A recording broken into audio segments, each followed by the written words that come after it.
صفحہ نمبر 19 سیرت النبی جلد اول۔ اردو زبان میں سرور عالم صلی اللہ علیہ وسلم کی سیرت پر جامع ترین کتاب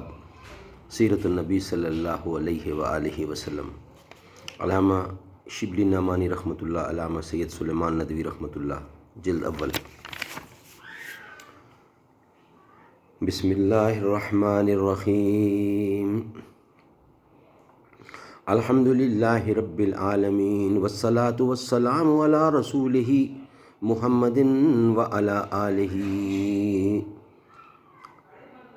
واصحابہ اجمعین برحمتک یا ارحم الراحمین۔ عالم کائنات کا سب سے بڑا مقدم فرض اور سب سے زیادہ مقدس خدمت یہ ہے کہ نفوس انسانی کے اخلاق و تربیت کی اصلاح و تکمیل کی جائے، یعنی پہلے ہر قسم کے فضائل اخلاق، زہد و تقوی، عصمت و عفاف، احسان و کرم، حلم و عفو، عزم و ثبات، ایثار و لطف، غیرت و استغنا کے اصول و فروغ نہایت صحیح طریقہ سے قائم کیے جائیں، اور پھر تمام عالم میں ان کی عملی تعلیم رائج کی جائے۔ اس مقصد کے حصول کا عام طریقہ و واضح جو پند ہے، اس سے زیادہ متمدن طریقہ یہ ہے کہ فن اخلاق میں اعلیٰ درجہ کی کتابیں لکھ کر تمام ملک میں پھیلائی جائیں اور لوگوں کو ان کی تعلیم دلائی جائے۔ ایک طریقہ یہ ہے کہ لوگوں کو بے جبر محاسن اخلاق کی تعمیل کرائی جائے اور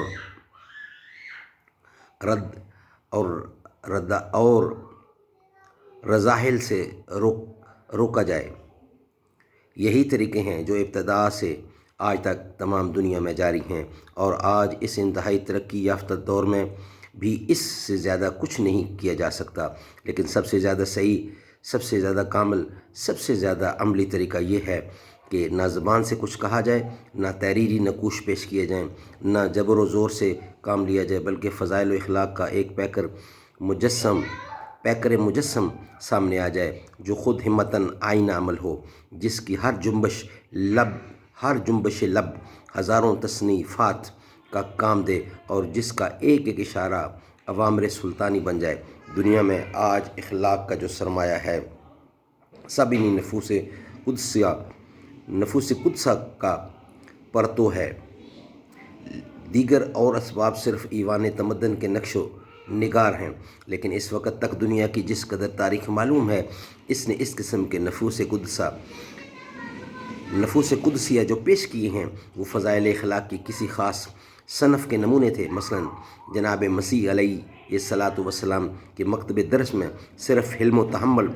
صلح و عفو، قناعت و تواضع کی تعلیم ہوتی تھی۔ حکومت و فرما روائی کے لیے جو فضائل و اخلاق درکار ہیں، مسیح تعلیم کی بیاس میں ان سطروں کی جگہ سادی ہے۔ حضرت موسیٰ اور حضرت نوح علیہ السلام کے اوراق تعلیم میں عفو عام کے صفحے خالی ہیں۔ اس بنا پر ہر قدم پر نئے رہنما کی ضرورت پیش آئی، اور اس لیے عالم انسانی اپنی تکمیل کے لیے ہمیشہ ایسے جامع کامل کا محتاج رہا جو صاحب شمشیر و نگین بھی ہوا اور گوشہ نشین بھی۔ یہاں پر کتاب کی اس عبارت کے مخاطب اہل کتاب ہیں، جن کے موجودہ صحیفوں میں ان انبیاء کے جو احوال مذکور ہیں وہ اسی صورت میں ہیں۔ اس لیے مصنف نے اس کے بیان کردہ تمام احوال کو مان کر ایک با کمال اور ہمہ کمال ہستی کی ضرورت پر ان کے سامنے حجت قائم کی، لیکن چونکہ عزو اسلام ایک طرف تمام انبیاء الاسلام کی صداقت پر یکساں ایمان لانا اور ان کے تمام پیغمبرانہ کمالات سے متصف جاننا ضروری ہے، جیسا کہ ارشاد الہی ہے۔ بادشاہ کشور کشا بھی ہو اور گدھا بھی، فرما روائے جہاں بھی ہو اور سجائے گرداں بھی، مفلس کانے بھی ہو اور غنی دریائے دل بھی، یہ برزخ کامل، یہ ہستی جامع،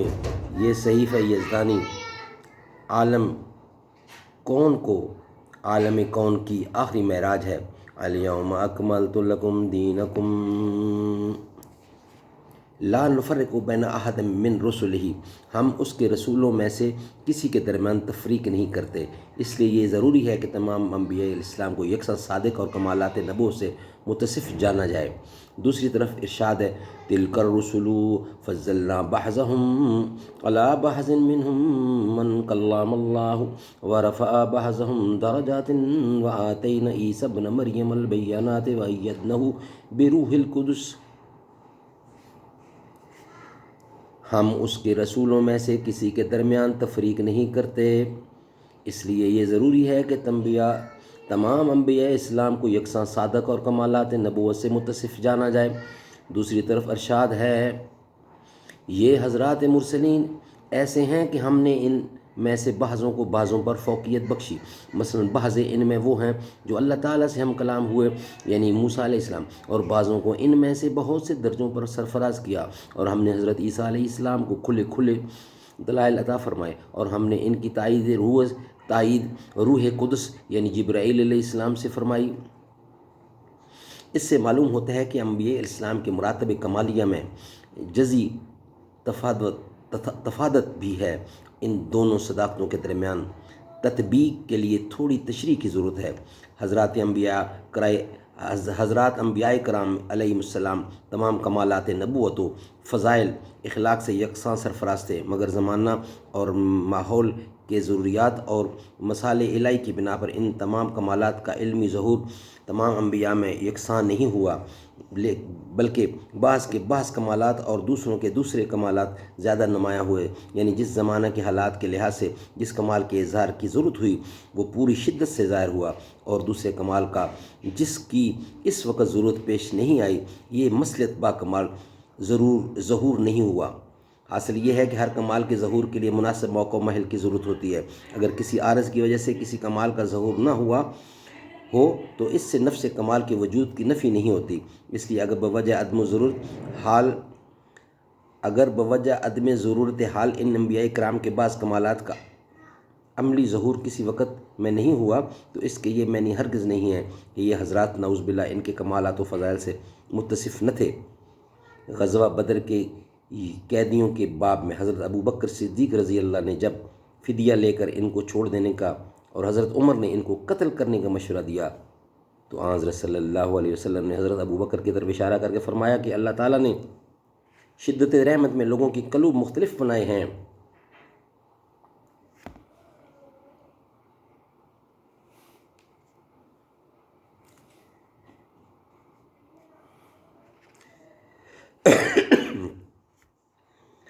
اے ابو بکر تمہاری مثال ابراہیم و عیسیٰ کی اور اے عمر تمہاری مثال نوح و موسیٰ کی ہے، یعنی ایک فریق سے رحم و کرم کا اور دوسرے سے شدت کا اظہار ہوا۔ دیکھیے مستدرک حاکم غزوہ بدر۔ اس حدیث میں اس نقطہ اختلاف کی طرف اشارہ ہے جو انبیاء علیہ السلام کے مختلف احوال مبارکہ میں ہے۔ صدق اللہ العلی العظیم۔ آج صفحہ 19 اور 20 پڑھا گیا، انشاءاللہ اس کے بعد صفحہ 21 نیکسٹ ویلاگ میں بیان کیا جائے گا۔ اللہ تعالیٰ اس پہ عمل کرنے کی توفیق عطا فرمائے۔ سیرت النبی، حضور کی سیرت ہے، حضور کیسے اٹھے، حضور کیسے بیٹھے، حضور کیسے کام کرتے تھے، ان کو دیکھ کے ہم نے کیا کرنا ہے، اسی کتاب سے ہمیں سبق ملے گا۔ اللہ تعالیٰ ہمیں اس پہ عمل کرنے کی توفیق عطا فرمائے۔ صدق اللہ العلی العظیم۔